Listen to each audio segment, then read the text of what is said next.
What is the most haunted place that you have ever traveled? Let me know in the comments below. I've traveled all over the world to some very haunted places. I've investigated supposedly haunted houses, hotels, forests, cemeteries, even islands. But today we're going to talk about one of the scariest places that I have ever traveled. And it's located just outside of Tucson, Arizona. It's called Slaughterhouse Canyon. It was the site of a horrific tragedy in the late 1800s.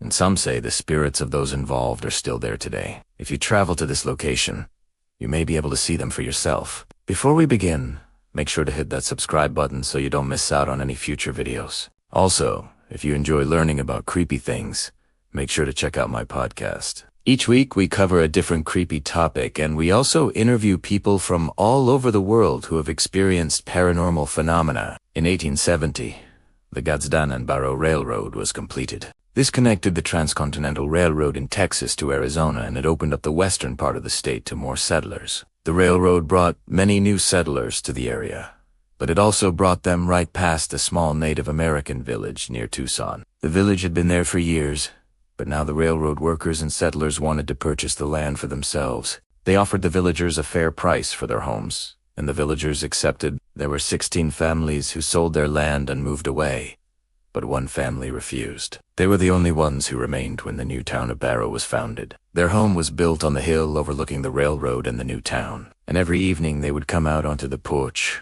to watch the sunset. One day the mother came out onto the porch and she saw the sheriff standing by the road below. He was talking with some men and pointing up at their house. The mother went back into the house and told her husband that the sheriff was down by the road talking about buying their land. The father thought about this for a moment, and then he said, "We won't sell our land to them for all the money in the world."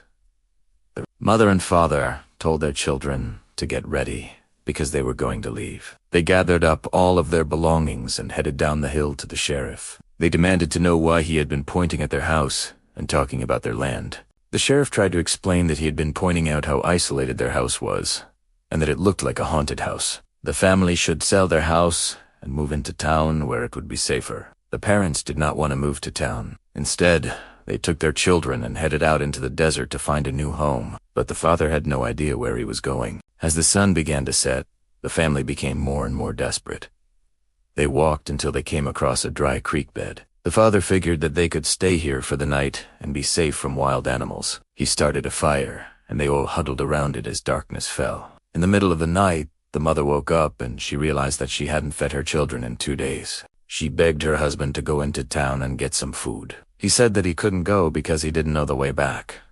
She knew what she had to do. She grabbed her shawl and headed out into the darkness. She walked for what seemed like hours until she heard the sound of a train in the distance. She ran to the tracks and flagged the train down. She got on the train and disappeared into the night. When she got off the train, she returned to the creek bed and gave the food to her children. After they ate, the mother took her own life. She left her children alive, hoping that they would be okay. But within days, both children died of starvation. Some say that the mother only killed herself so that her children wouldn't have to suffer anymore. Others say that she was jealous of the progress that the town was making and she wanted to destroy it. Whatever her motivation, the horror of this event still echoes in the area today. Locals claim that you can hear the wails of her children throughout the night, especially when the moon is full. Some believe that these are the actual souls of the children crying out for help.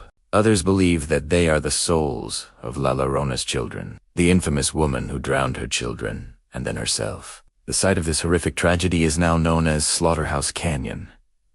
It is located just north of Barrow, Arizona. And although there is no longer a canyon there, locals say that the spirits of the family still linger in the area. If you decide to visit, bring a camera and maybe you'll be able to capture their souls on film.